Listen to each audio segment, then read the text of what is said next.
ओम शांति।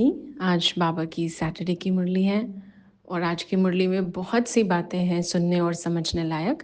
मैं कोशिश करूँगी कि इस कंबाइंड करके हम 2 पॉइंट सुन लें।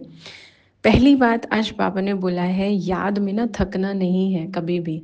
कई बार क्या होता है, हम सोचते रोज़-रोज़ हम सेम रूटीन, कोई भी स्पिरिचुअल रूटीन की बात नहीं है, कोई भी रूटीन हम रोज़ रोटी खा-खा के भी थक जाते हैं, रोज़ जॉब पे जा-जा के थक जाते हैं, फिज़िकली नहीं, मेंटली। तो बाबा ने कहा इस याद में नहीं थकना। जैसे आप देखिए उस का दुनिया के कामों में अगर हम थकते हैं तो हम क्या करते हैं, हम थोड़ा-सा ब्रेक ले लेते हैं। हालाँकि ज्ञान के मार्ग में मैं नहीं कहूँगी कि ब्रेक लेने की बात है, लेकिन फिर भी अगर ऐसा लग रहा है कि हाँ ठीक है, हम थक गए, तो अपने आप को 1 दिन का कुछ ब्रेक दे सकते हैं। वो प्रैक्टिस ना करके कुछ और प्रैक्टिस कर लेंगे। साथ ही बाबा ने इसमें एक बात ये भी कही है कि कई जैसे थक जाते हैं ना योग लगाते-लगाते, तो फिर छोड़ देते हैं। तो वो ऐसा नहीं हो कि हम पूरी तरह से छोड़ दें। और इसमें बाबा ने ये भी कहा कि कई बार सिर्फ योग में हम इतना भी याद रखें अगर कि मैं भगवान का बच्चा हूँ, मैं बाबा का बच्चा हूँ। क्योंकि आज बाबा ने कहा जैसे कईयों को ना बड़ा नशा होता है, बहुत खुशी होती है, मैं फलाने का बच्चा हूँ। जैसे किसी का टाइटल बहुत अच्छा हो ना, तो दुनिया में तो ये भी एक कॉन्शियस रहती है या ईगो रहती है कि आपका पूरा नाम क्या है? पूरा नाम क्यों जानना है? क्योंकि पीछे का टाइटल जानना है, नाम के पीछे का सरनेम क्या है? जिससे समझ सकें कास्ट क्या है, कैसा लेवल है, कैसी मेंटालिटी है। तो कई उस कॉन्शियस में खुद भी रहते हैं। जैसे दुनिया की कुछ ऊंची-ऊंची कास्ट, मतलब भारत में स्पेशली, तो उस भान में भी आज बाबा ने कहा नहीं रहना। और आप खुद सोचिए ना, टेम्परेरी टाइटल है, शरीर खत्म तो वो टाइटल खत्म, पता नहीं फिर अगला टाइटल कौन से जन्म में कौन सा मिलेगा, नहीं मालूम है। लेकिन ये कितनी अच्छी बात है कि मैं भगवान का बच्चा हूँ। इससे ऊंचा तो दुनिया में कोई टाइटल हो ही नहीं सकता ना। तो इस वजह से बाबा ने आज कहा कि अपने आप को इस कॉन्शियस में रख करके खुश रखना है कि मैं भगवान का बच्चा हूँ। उसके अलावा जो आज बाबा की मुरली की बात है, बाबा ने दूसरी बात जो कही है वो ये है, ईश्वरीय सेवा में खुद को ऑफर करो तो आफरीन मिलेगी।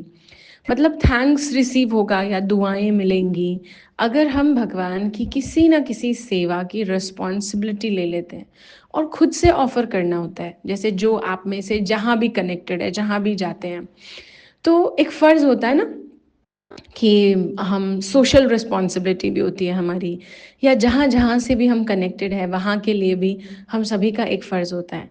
तो आप में से जो जहाँ से जुड़ा हुआ है रेगुलरली, जहाँ कनेक्टेड है किसी भी धार्मिक स्थान के लिए, तो भगवान आज ये हमें सबक दे रहे हैं, या एक पिता, एक माँ हमें सिखा रही है कि कई बार खुद को ऑफ़र करो। खुद को ऑफ़र करने का मतलब होता है पूछ लें हम कोई सेवा, हमारे लायक कोई सेवा है, ठीक है। अगर लगेगा कि कोई मुश्किल सेवा बताई जा रही है जो हम नहीं कर सकते, तो हम उसका कोई ऑल्टरनेट या कुछ टेम्परेरी सॉल्यूशन ढूंढ सकते हैं।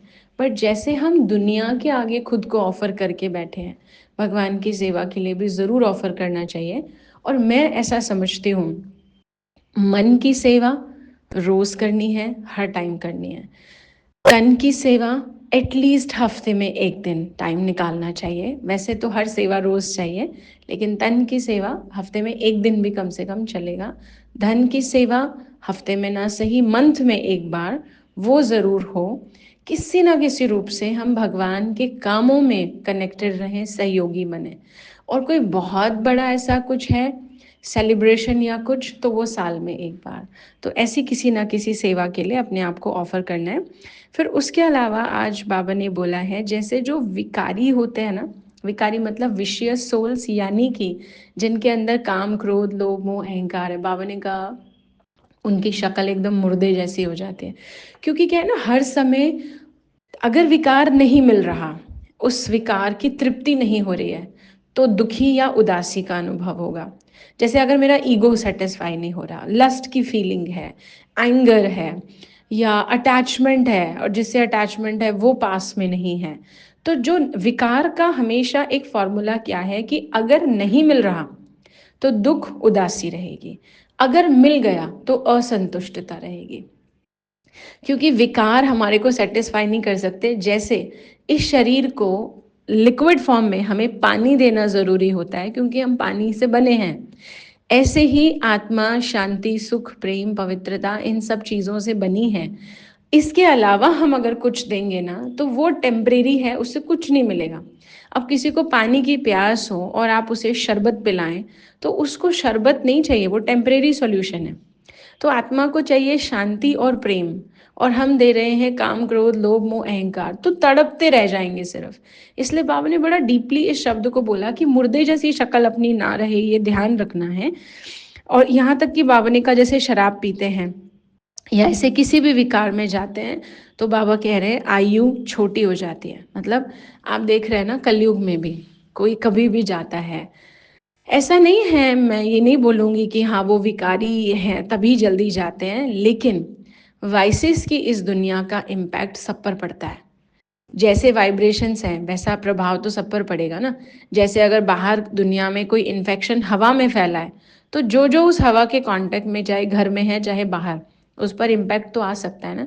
तो इस दुनिया में एज लिमिट छोटी होती जा रही है, बीमारियों की लिमिट छोटी होती जा रही है, छोटी छोटी एज में बीमारियां हो रही हैं। तो इस बात पर बहुत ध्यान रखना है कि हम विकारों से बने हैं, ना विकारों के लिए बने हैं। तो हमें अपने गुणों पर ज़्यादा ध्यान देना है। उसके साथ बाबा ने एक और चीज़ कही है कि देह अभिमान एक भूत है, और अभी सारी दुनिया नर्क में हो गई है, बहुत गंदा हो गया है सब कुछ। दिन प्रतिदिन गंद भी वृद्धि को पाता जा रहा है, बाबा ने ये तक भी कहा।